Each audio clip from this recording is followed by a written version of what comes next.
एक बार एक नगर का माना हुआ व्यक्ति, अब ये तो जीव है, बुढ़ापा भी है तो मौत भी है, उसका कोई एक मित्र था, समय पाकर के धनवान व्यक्ति था, उसका कोई एक मित्र गरीब था। वो गरीब मित्र ने कुछ धन इससे लिया व्यापार के लिए, तो वो गरीब मित्र व्यापार को बाहर चला गया। ऐसी कृपा रही, ऐसा प्रेम रहा, ऐसा आशीर्वाद उस धन में रहा कि वो मालसापति हो गया, और समय पाकर के वो इतना व्यस्त हो गया कि जिस मित्र ने धन दिया उसको भूल ही गया। और चौथाईपन के उपरांत जिस मित्र ने धन दिया था, जिस सेठ ने धन दिया था, उसका प्राणांतर हो गया। लेकिन पुत्रों को पता था कि हमारे पिताजी के खास मित्र कोई थे, उनको खबर करना चाहिए। इनके 4 पुत्र हैं और एक बेटी है भैया। पुत्रों ने मैसेज ढूंढ ढांड के किया कि कहाँ रह रहे हैं, उनको कहा, बोले चाचा श्री आपको आना है, पिताजी चले गए, उनका इस समय ये व्यवस्थाएं रखी है। उसने जैसा ही सुना वो निकल पड़ा। उसको याद आया कि देखो, जब मेरे पास कुछ ना था, जब कोई सहारा ना था, तो मैंने कुछ धन लिया और वही धन के सहारे में आज मालसापति हो गया। तो उसने हिसाब जोड़ा कि मैंने 1 लाख रुपए उस दिन लिए थे, आज 10 साल के बाद वो कितना हो गया। वो सारा धन ब्याज सूद समेत लेकर के पोटली बांध करके चल पड़ा। पर उसने आज तक उस मित्र के अलावा उस परिवार के किसी सदस्य को नहीं देखा था, और न वो मित्र ने कभी कहा कि मेरा धन किसी को दिया हुआ है। उसकी अंतिम यात्रा निकल रही थी, घर से निकल गई, चौराहे तक पहुंची, वो मित्र आया, उस यात्रा को रुकवाया। सब लोग बड़े प्रसन्न हुए। उनके बेटों ने कहा, बोले आप भी अंतिम दर्शन कर लो।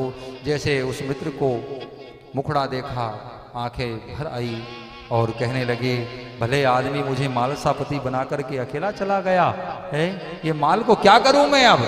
लेकिन अपने मन में विचार आया कि ये भी तो देखूं कि ये माल का अधिकारी कौन है। भाई, मटकी उठाना और बाल देने से कोई पुत्र नहीं कहलाता संसार में। पुत्र है कौन, उसको भी तो समझा जाए।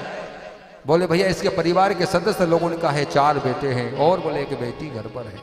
उन्हें कहा कि यात्रा चौराहे से आगे जब बढ़ेगी, इस व्यक्ति ने आज से 10 वर्ष पूर्व मुझसे 1 लाख रुपए कर्ज लिया था, ब्याज सूद समेत आज 15 से 16 लाख हो गया है। ये कर्ज मुझे पहले दो, तब मैं ये यात्रा आगे बढ़ने दूंगा। बड़ा भैया कहने लगे, छोटे भैया तुम्हारे पास जमीन ज्यादा है। छोटे भैया कहने लगे, अरे तुम्हारे को तो मकान और दुकान सारा तो दे दिया।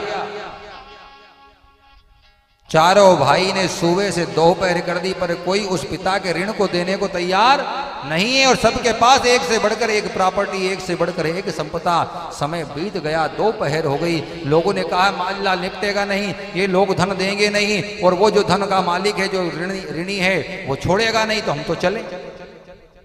सारे लोग चौराहे से मायूस होकर के आने लगे। घर माताएं इंतजार कर रही, उसमें वो बेटी बाहर खड़ी। कोई आए, उनसे पूछा, चाचा श्री क्या बात है, बड़ी देरी हो गई। अरे बेटा क्या बात, वो तुम्हारे पिता का कोई ऋणी आया, उसने कोई ऋण दिया था, अब वो ऋण मांग रहा है, तब अर्थी आगे बढ़ेगी। तो तुम्हारे कोई भाई धन देने को तैयार नहीं है। वो कहता है छोटा देगा, बड़ा देगा, बिचला देगा, मंझला देगा। बोले आपने पूछा उनसे धन कितना है?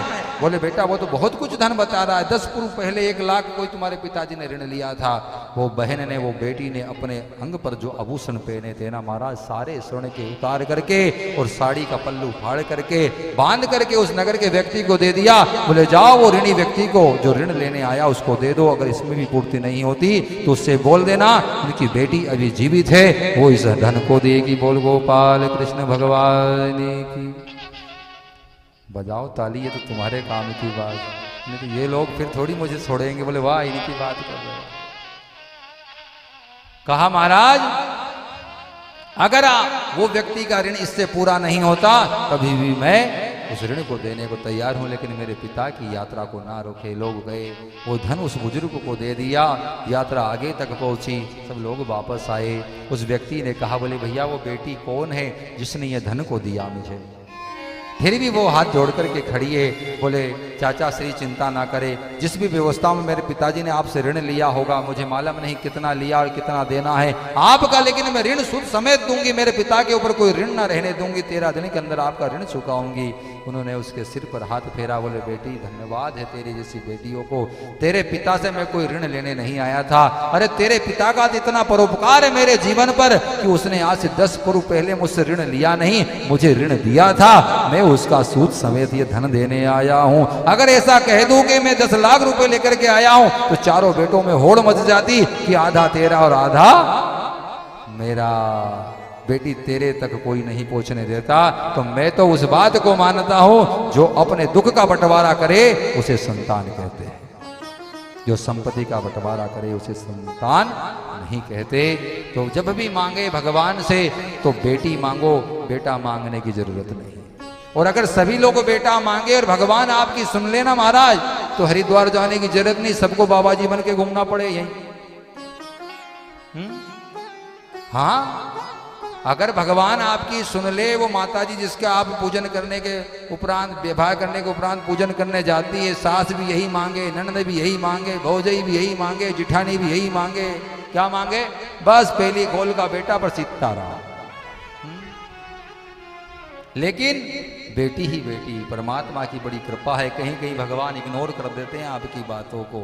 और अगर भगवान सुन ले, वो मैया सुन ले महाराज, तो सबको बाबा जी बनना पड़े, सबको बेटे की जरूरत, फिर विवाह कैसे करोगे? ये संसार कैसे चलेगा है? तो बोए जाते हैं बेटे और उग जाती है बेटियां, पढ़ाए लिख जाते हैं बेटे और पढ़ लिख जाती है हमारी बेटियां। तो बेटियां दो दो कुल का उद्धारक होती है। जिस घर में बेटी नहीं वो घर नरक के समान, शमशान के समान बताया गया।